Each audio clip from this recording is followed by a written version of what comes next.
Precisamos restaurar a comunidade local nessa era atual de pastores online. Não que eu seja contra, ao contrário. Porém, devemos promover a localidade cristã. Tente responder essas perguntas. Seu pastor online favorito sabe seu nome? Ele conhece suas lutas ou sua alma? Se sua resposta for não, eu pergunto: por que trocamos a verdadeira comunidade pelas performances cuidadosamente selecionadas dos pastores online? Eu fico com a sensação de que isso tem forma parasitária, onde o discipulado digital é, na verdade, uma ilusão vazia alimentada por algoritmos, em vez de ser alimentada pelo real poder do Espírito Santo. Nossa sociedade é obcecada pela cultura dos influenciadores de sucesso. Poucos são os que se interessam em aprofundar na palavra de Deus, no estudo teológico e no aprofundamento do seu ser. Púlpito digital pode estar destruindo a comunhão orgânica local para entregar uma graça algorítmica falsificada e sem força espiritual verdadeira, pois ela é distante, centrada na generalidade e não diretamente em você. Tenha certeza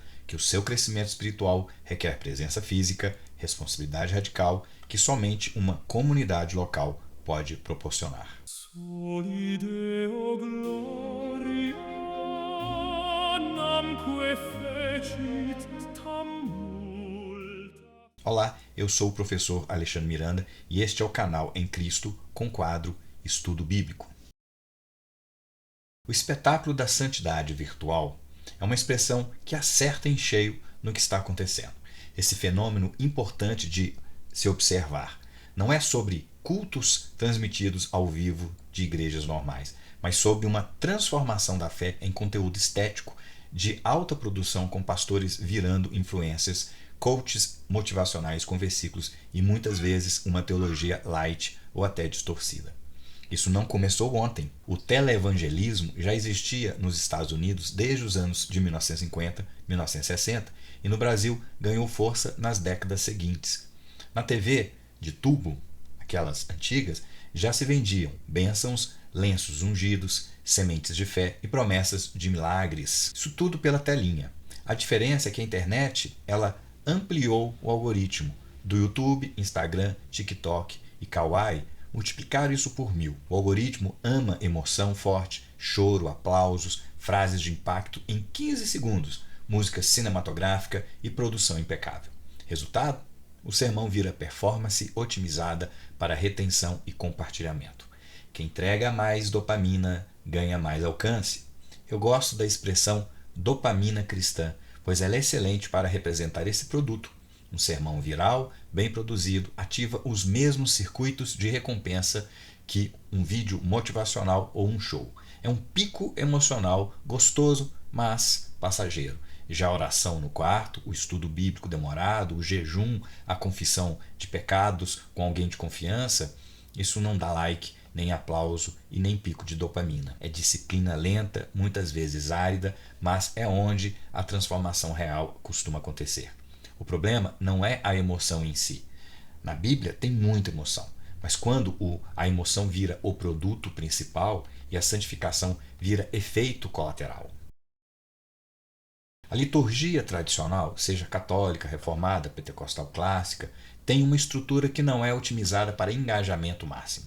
Ela repete coisas, inclui silêncio, leitura sequencial da Bíblia, não só versículos isolados, confissão, oração corporativa e, o mais importante, acontece no contexto de gente, carne e osso, que te conhece pelo nome, sabe das suas lutas e pode te confrontar com amor. O algoritmo faz o contrário.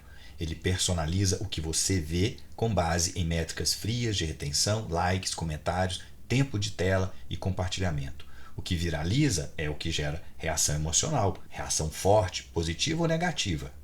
O que não engaja, some. Resultado, sua dieta espiritual diária é decidida por um sistema que foi projetado para maximizar a atenção, não para formar caráter ou alinhar você com a verdade bíblica. Por que é mais fácil buscar orientação de um influenciador? Porque é mais confortável.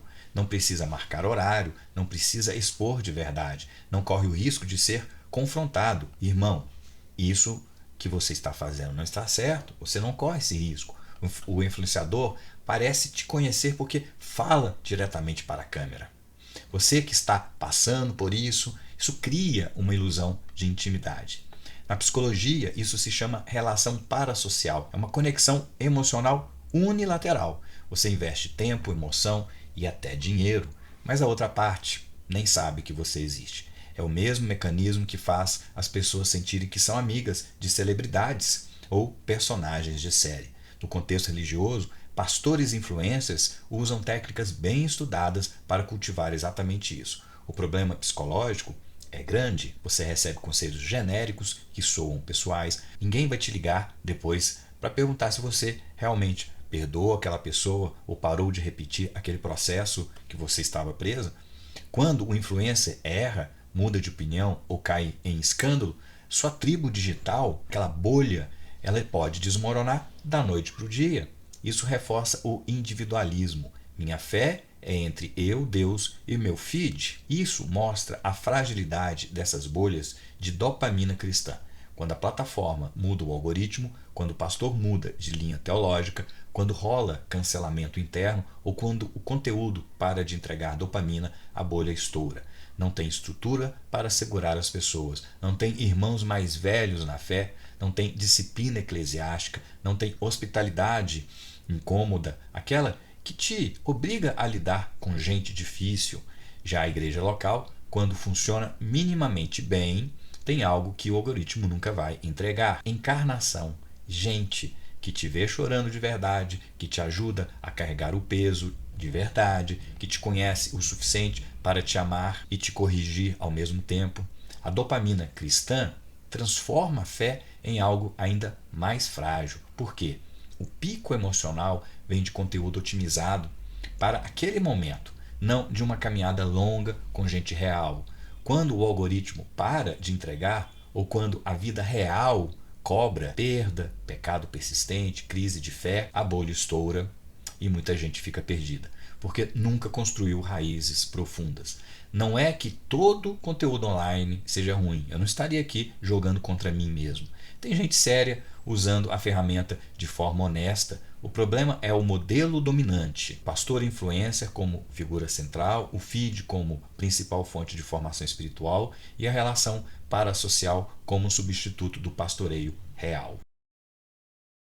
E aqui eu preciso colocar o dedo em uma ferida central. O cristianismo é encarnacional por natureza. Deus não enviou um e-mail, ele não fez um vídeo ou um algoritmo. Ele se fez carne, habitou entre nós, comeu com pecadores, chorou com amigos, foi tocado por gente doente. A fé cristã nunca foi pensada para ser puramente mediada por telas. As primeiras comunidades cristãs, lá no século I, se reuniam em casas, partiam o pão, oravam juntas, ensinavam, compartilhavam bens em situações de necessidade, suportavam uns aos outros nas perseguições. Não havia culto show, não havia produção, não havia feed, havia presença física, e foi nesse contexto de proximidade real que o evangelho se espalhou de forma explosiva, apesar de toda a oposição. Quando eu falo em células locais, pastoreadas por instituições organizadas e tradicionais, eu me volto para esse DNA. Grupos menores onde alguém realmente conhece seu nome, suas dores, suas lutas, suas vitórias, onde existe ombro literal para chorar, correção amorosa quando necessário e celebração concreta quando Deus age. E aqui não estou falando de criação de igrejas de bairro com denominação imprecisa, com um dono que celebra sempre a teologia da prosperidade. Estou falando de células que até podem virar uma igreja de garagem, mas ligadas, organizadas e pastoreadas por instituições tradicionais, sejam elas católicas, reformadas ou pentecostais clássicas. O canal cristão, o influencer, eles devem ser o mapa que aponta para um destino, a igreja local. O online pode e deve existir, mas ele deve ser o mapa. Use o digital para encontrar ensino sólido, ser desafiado por vozes que você não ouviria na sua bolha, ter acesso a recursos quando está doente, viajando ou morando longe de uma igreja boa. Mas o destino precisa ser a comunidade encarnada, porque só ali acontece a verdadeira transcendência comunitária, o corpo de Cristo funcionando de verdade. Isso você lê lá em 1 Coríntios, capítulo 12. O suportai-vos uns aos outros, Gálatas, capítulo 6, versículo 2. A hospitalidade concreta, o partir do pão, que não é só simbólico, mas relacional. A igreja local, quando saudável, faz parte do arco de redenção. Ela é o lugar onde a salvação individual se torna salvação em comunidade, onde o reino de Deus é experimentado de forma visível e tangível. E eu preciso fazer um alerta importante. Nem toda instituição tradicional está saudável hoje. Existem igrejas locais mortas, abusivas ou frias. Eu tenho uma série de 7 episódios chamada 7 Igrejas do Apocalipse, que falam sobre as cartas que João escreveu, inspiradas por Cristo, para 7 igrejas.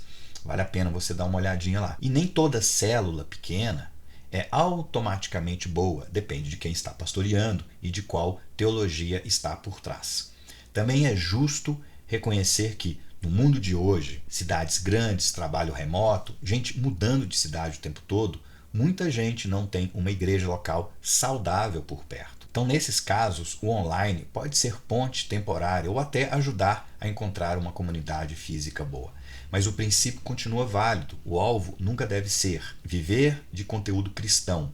O alvo deve ser viver a fé encarnada com gente de verdade. Sendo assim, eu estou defendendo um modelo mais próximo do que os primeiros cristãos viveram e do que a maioria das igrejas históricas, católicas, ortodoxas, reformadas, clássicas, pentecostais tradicionais, sempre defenderam: presença, comunidade, pastoreio relacional. Na prática, como isso poderia acontecer hoje, sem fingir que a internet, as redes, o trabalho remoto e IA não existem. Pois é, o cenário é realista e honesto. Estamos num entroncamento histórico. A tecnologia mudou a forma como as pessoas vivem, como elas trabalham e se relacionam.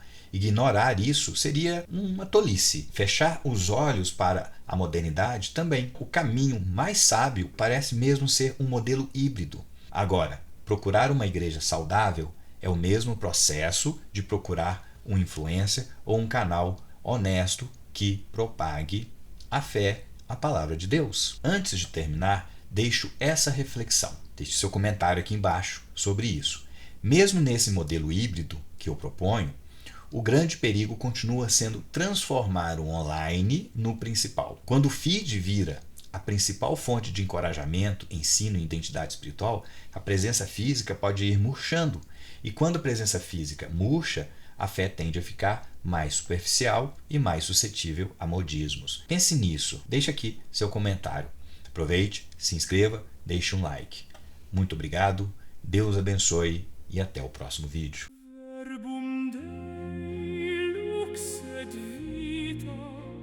Veritas